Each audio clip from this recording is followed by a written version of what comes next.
ಅಡ್ಡೂರು ಸೇತುವೆಯಲ್ಲಿ ಘನ ವಾಹನಗಳ ಸಂಚಾರಕ್ಕೆ ನಿರ್ಬಂಧವನ್ನು ಹೇರಿರುವ ವಿಚಾರಕ್ಕೆ ಸಂಬಂಧಪಟ್ಟ ಹಾಗೆ ಸಾರ್ವಜನಿಕರಲ್ಲಿ ಉಂಟಾಗಿರುವಂತಹ ಗೊಂದಲದ ಹಿನ್ನೆಲೆಯಲ್ಲಿ ಇವತ್ತು ಎಂಪಿ ಎಂಎಲ್ಎ ಶಾಸಕರು ಮತ್ತು ಸಂಸದರು ದಕ್ಷಿಣ ಕನ್ನಡ ಜಿಲ್ಲಾಧಿಕಾರಿಗಳ ಜೊತೆ ಮೀಟಿಂಗ್ ಅನ್ನು ನಡೆಸಿದ್ದಾರೆ.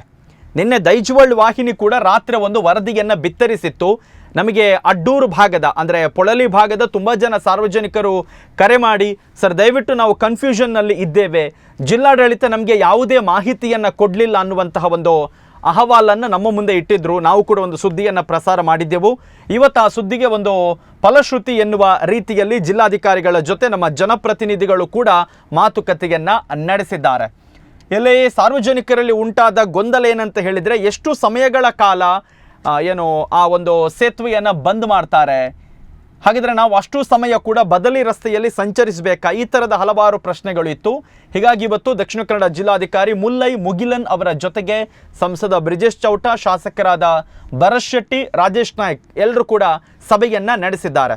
ಈ ಒಂದು ಸಭೆಯಲ್ಲಿ ಜಿಲ್ಲಾಧಿಕಾರಿಗಳು ಜನಪ್ರತಿನಿಧಿಗಳ ಮುಂದೆ ಒಂದು ವಿಚಾರವನ್ನು ಹೇಳಿದ್ದಾರೆ. ಆ ಸೇತುವೆ ಏನಿದೆ ಅದು ತುಂಬ ಅಪಾಯಕಾರಿ ಸ್ಥಿತಿಯಲ್ಲಿದೆ ಅಂತ ತಜ್ಞರು ವರದಿಯನ್ನು ಕೊಟ್ಟಿದ್ದಾರೆ. ರಾಜ್ಯ ಹೆದ್ದಾರಿ ಪ್ರಾಧಿಕಾರದಿಂದ ಆ ಸೇತುವೆಯನ್ನು ದುರಸ್ತಿ ಮಾಡಲೇಬೇಕು ಅಂತ ವರದಿ ಬಂದಿದೆ. ಹೀಗಾಗಿ ನಾವು ಆ ಕಾಮಗಾರಿಯನ್ನು ಕೈಗೆತ್ತಿಕೊಳ್ಳಲೇಬೇಕು. ಅಡ್ಡೂರು ಸೇತುವೆಯಲ್ಲಿ ಮುಂದಿನ ವಾರ ಮತ್ತೊಮ್ಮೆ ತಜ್ಞರ ಒಂದು ತಂಡ ಬರುತ್ತೆ, ಅವರು ಪರಿಶೀಲನೆ ಮಾಡಿ ಅಂತಿಮ ನಿರ್ಧಾರವನ್ನು ತೆಗೆದುಕೊಳ್ತೇವೆ ಅಂತ ಹೇಳಿದ್ದಾರೆ. ಅಂದರೆ ಅಂತೂ ಇಂತೂ ಅಲ್ಲಿ ಕೆಲಸ ನಡೆಯೋದಂತೂ ಪಕ್ಕ. ಹಾಗಾಗಿ ಈಗ ಕೆಲಸ ನಡೆಯುವ ಸಂದರ್ಭ ಸಾರ್ವಜನಿಕರು ಏನು ಮಾಡಬೇಕು, ಒಂದು ಅಡ್ಡೂರು ಸೇತುವೆ ಒಂದು ಬಂದ್ ಮಾಡೋದ್ರಿಂದ ಪೊಳಲಿ, ಪುಂಚಮೆ ಈ ಭಾಗದ ಎಲ್ಲರೂ ಕೂಡ ಸುತ್ತು ಬಳಸಿ ಹೋಗಬೇಕಾದ ಅನಿವಾರ್ಯತೆ ಸೃಷ್ಟಿಯಾಗುತ್ತೆ. ಹೀಗಾಗಿ ಒಂದು ಪರ್ಯಾಯವಾಗಿ ಇವತ್ತಿನ ಸಭೆಯಲ್ಲಿ ನಿರ್ಧಾರವನ್ನು ತೆಗೆದುಕೊಂಡಿರೋದೇನಂತ ಹೇಳಿದರೆ, ಸೇತುವೆಯ ಎರಡೂ ಬದಿಯಲ್ಲೂ ಕೂಡ ಬಸ್ ನಿಲ್ದಾಣಗಳನ್ನು ನಿರ್ಮಾಣ ಮಾಡೋದು. ಈಗ ಪೊಳಲಿಯಾಗಿ ಬೀಸ್ ರೋಡಿಗೆ ಹೋಗೋ ಬಸ್ಗಳು ಸೇತುವೆಯ ಒಂದು ಬದಿಯಲ್ಲಿ ಬಂದು ನಿಲ್ಲುತ್ತೆ. ಅಲ್ಲಿಂದ ಜನರನ್ನು ಕರ್ಕೊಂಡು ಹೋಗೋದಕ್ಕೆ ಸೇತುವೆಯ ಮೇಲೆ ಒಂದು ಮಿನಿ ಬಸ್ಗಳ ವ್ಯವಸ್ಥೆಯನ್ನು ಮಾಡೋದು, ಅಥವಾ ನಡ್ಕೊಂಡು ಕೂಡ ಹೋಗ್ಲಿಕ್ಕಾಗುತ್ತೆ.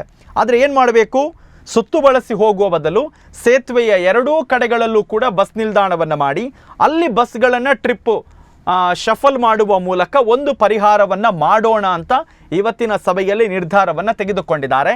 ಆದರೆ ಅದಕ್ಕೆ ನಾಳೆ RTO ಅವರ ಜೊತೆ ಸಭೆಯನ್ನು ನಡೆಸಿ ಒಂದು ಅಂತಿಮ ನಿರ್ಧಾರವನ್ನು ತೆಗೆದುಕೊಳ್ಳಲಿದ್ದಾರೆ, ಸಾರ್ವಜನಿಕರಿಗೆ ತೊಂದರೆ ಆಗದ ರೀತಿಯಲ್ಲಿ.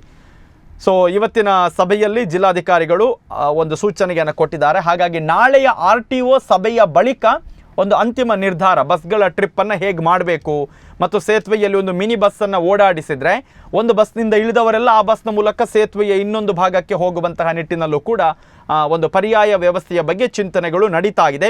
ಇದು ಏನಾದರೂ ಒಂದು ವೇಳೆ ಆದರೆ ಸಾರ್ವಜನಿಕರಿಗೆ ಸ್ವಲ್ಪ ಕಿರಿಕಿರಿ ಅಥವಾ ತೊಂದರೆ ತಪ್ಪಿದಾಗೆ ಆಗುತ್ತೆ. ಇನ್ನುಳಿದಂತೆ ಲಘು ವಾಹನಗಳ ಸಂಚಾರಕ್ಕೆ ಯಾವುದೇ ರೀತಿಯ ಸಮಸ್ಯೆ ಇಲ್ಲ ಅಂತ ಹೇಳಿದ್ದಾರೆ.